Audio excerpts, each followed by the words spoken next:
Hello everybody and welcome to the announcement of the nominees of the International Media Festival for Prevention IMFP 2021. My name is Cristina Portero. I am the project coordinator of the Media Festival for Prevention. Since 1990, the IMFP has been organized by the ISA Electricity and Information sections.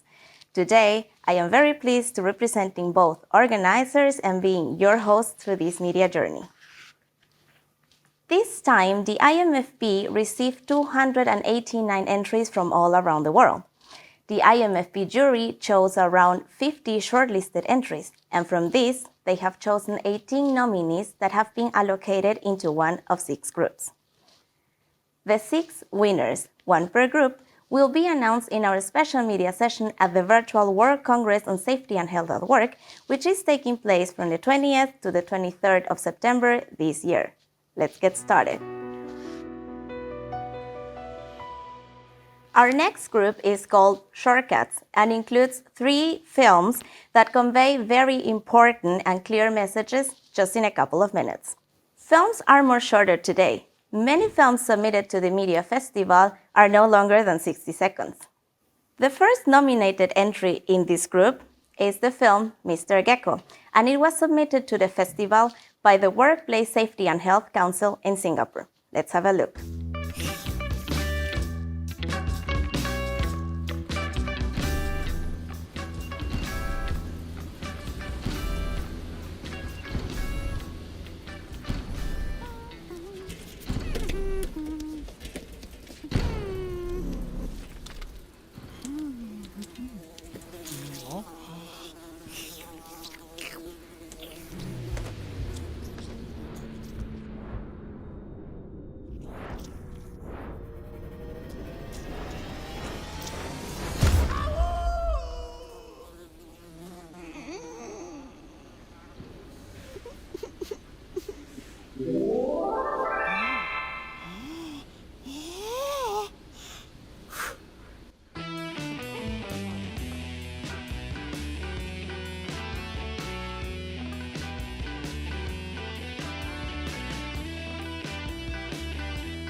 I am very pleased to introduce Mr. Kai Ming Siu, Manager Promotions and Outreach at the Workplace Safety and Health Council.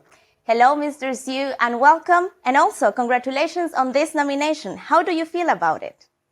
I'm very happy, but as one of our contestants from our Safety Stars Swimming competition, they have managed to be shortlisted for this festival. It's good for them and good for us, promoting Singapore in a sense. Yeah. I understand this film is part of a competition organized by the council. Why did you decide to launch this competition? This competition was actually launched about 10 years ago. And we decided to do this because we felt that we need to promote the competition to the general public who may or may not be aware of safety in general. So this is a very good platform for us to do so. And who was the target audience for this film? Target audience for this film, I believe, was for the industry people, especially the people who are in the manufacturing industry. As you can see, Mr. Gecko was meant, he had his tail chopped off and it regrew again. So it was something that couldn't happen in real life. So I felt it made a very good message for the people who are working in this industry. What has been the feedback on this film? Yeah, from this film, I find it quite funny. When we do the judges itself, they like it a lot. They find it really funny too, and because we felt that for the technical, it was quite technical in the sense that it wasn't an easy animation to make. It was quite tedious, but they managed to execute it quite well, and people actually enjoyed the film. Thank you, Mr. Siu, for joining us today, and congratulations on your nomination once again. Thank you. The second nominated entry in this group is the film It's Good to Be Alive as Long as Nothing Bad Happens, and it was produced by Suva in Switzerland. Let's check it out.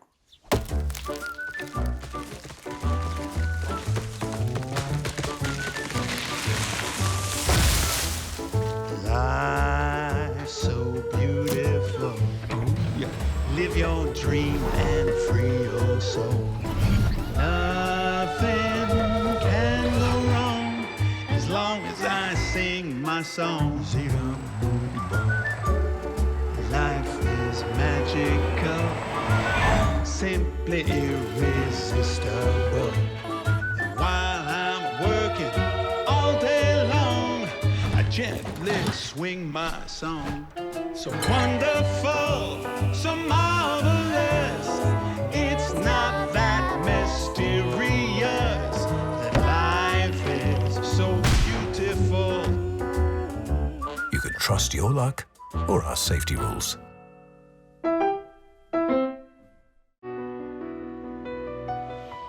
Andrea Maya, head of the Occupational Safety Department at SUVA, is here with us today. Hello, Andrea, welcome, and congratulations on your nomination. Are you excited about it? Hello, Christina. Thank you. Yes, I'm very excited. Thank you. What influenced you in the format of this film? The film was created as a TV spot and has been shown nationwide as a TV spot. The different examples of near accidents should trigger a short reflection process in the public. Everybody should think about his daily work and his situations, the situations he had in this work. So it's an important tool to raise the awareness for us. Was this film part of a campaign? Yes, this film was part of the campaign, which the name of the campaign is Saving 250 Lives. We wanted in 10 years, we wanted to save 250 lives. We wanted to reduce the deadly work accidents by this number. And yes, this film is a part of the sensibilization in this film. Yes. What was the reaction of the audience to this film?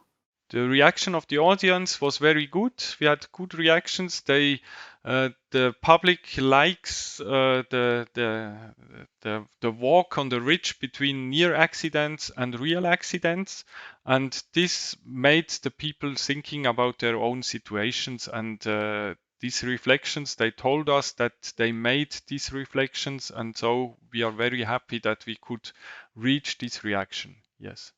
Thank you, Andrea, for joining us today and telling us more on your production. Congratulations and good luck. Thank you very much. Bye. Our third and final nominee in the group Shortcuts is the film Safety Video Transport Overhead Power Lines Safety Campaign, and it was produced by Energy Networks Association in Great Britain. Let's have a look.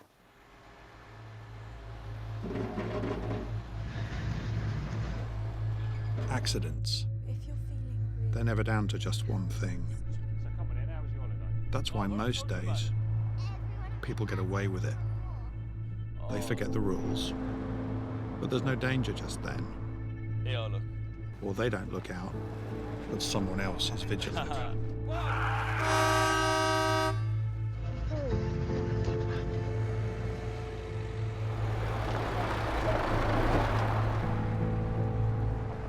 It's when two things coincide that things go wrong.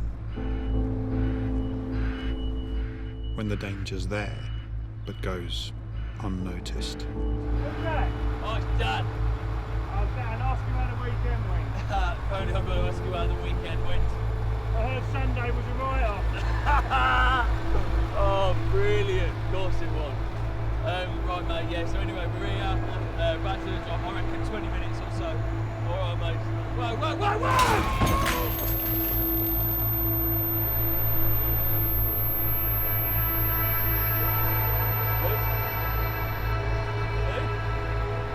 Luke, mate. Come on, man, don't joke about it, mate. Come on, open your eyes. Open your eyes, mate, please. Help! Come on! Someone, please!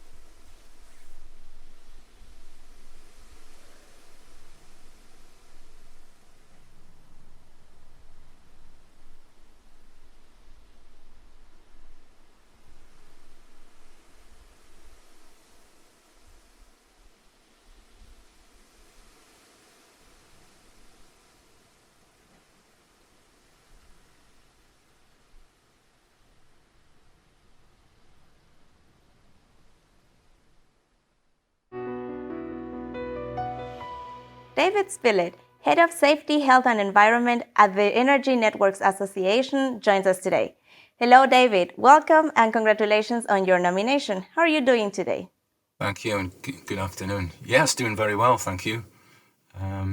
Like everybody else, working from home in lockdown, but doing our best and still trying to deliver all our work and outputs. Can you tell us a little bit about the background of this film? Yes, you go back 2 years now. In the UK, we've got around about 1 million kilometres of cables underground and overhead. That's probably enough to go to around the world 25 times. So there's a lot of overhead lines that we've got to cater for the safety of the public. And my department looks after that piece of work, along with a committee of representatives from our member companies of the Energy Networks Association. And unfortunately, there'd been a bit of a spate of some accidents where people had been hurt by coming into contact with overhead lines, particularly transport vehicles and tipper type vehicles. So that was really the start of the thought, well, we need to do something a little bit more proactive on this. So we thought of developing a short video. It followed on the footsteps of an earlier video we did the year before on farming, where a similar type of event where a tractor drove into the overhead line and the driver out of the tractor got seriously injured, in fact fatally killed. These things happen. They're real life stories, and as I said earlier, we've had a couple of these in the UK, and of course it was time to try to address these in the usual social media type message. It was more of a promotional video which we complemented with a campaign. So hopefully that sets sort of the context and background as to why we needed to do this video. What influenced the style of this film and the use of strong emotions? I think emotions are very powerful, and as we know, by just watching the TV or watching a film, a strong emotion can have an impact on a person. And as I said before, we had a dual storyline. We had the mother and daughter leaving the shop, walking to somewhere. It could have been school, it could have been back to the house, to the home. And also we had the storyline of the two drivers driving the vehicle. And there was some subtle messaging in there, not concentrating, using a phone while you're driving, etc. So we try to add all these little emotions and things that weren't probably not correct, not focusing, not watching what you were doing, stepping on the road in front of the traffic. As I said, having a conversation while looking at a mobile phone and nearly having a crash in the vehicle. So all those were strong emotions. And of course, the strongest emotion, I think, and the most powerful was when the tipper truck, the boom actually went into the overhead line, which resulted in the fatal death of one of the workers. And of course, they were having a discussion where they weren't focusing on what was going to happen, they weren't focusing on the task. And of course, the chap at the back could see the overhead line, could see the boom going into the overhead line with a resulting fatal accident. So I think it is a strong and powerful video. It sends a strong message out. And I think from a cultural, in the UK, we're kind of used to having these type of strong emotional videos, promotions, campaigns that aren't jovial, that don't try to make a jovial, light-hearted effect. We wanted something powerful and something that would make people think twice when they're in that same activity of operating vehicles under or near overhead lines. How did you reach your intended audience? As I said a short while ago, we always, when we do these videos, we've got a third one. We've just done one last year, which is new as well, and that's on underground cable excavations. We always launch the video through social media, but also through a promotional campaign. So we employed the national press, we employed TV and radio. We had representatives from the Energy Networks Association being interviewed on radio and being asked questions about it. So it's all part of the launch. We also brought in a consultancy company to help us from the communications perspective. who delivered a thunderclap campaign on the day. We launched it on a certain day, and we ran it for a week with specific, as I said, TV and radio coverage and press coverage, and also trade association type press coverage as well, trade magazines, and also the usual Facebook, Twitter and LinkedIn social platforms as well. We used them. So it was very powerful, and of course we held it on our ENA website, and in fact it's there. It's still there today. All the promotional material campaigns, which are fairly generic and can be used. And of course, in 2021, we're going to be repurposing all the videos with similar smaller campaigns throughout 2021. So yes, I think that was the campaign medium that we used to launch the video, but also all our videos. Thank you, David, for your time. And thank you to all nominees who have joined us today. Congratulations also on behalf of the ESA Electricity and Information sections. We wish you all good luck. Next week, we will present the group Tell Me a Story with 3 amazing films that share a great storyline. If you would like to see today's nominated videos, you can visit the Media Center on our website, mediainprevention.org. Thank you for watching. See you next week. All entries of the current festival are available online at mediainprevention.org. For further information, check out our Twitter and Instagram channels. Let's keep in touch. The International Media Festival for Prevention. Media and you can do.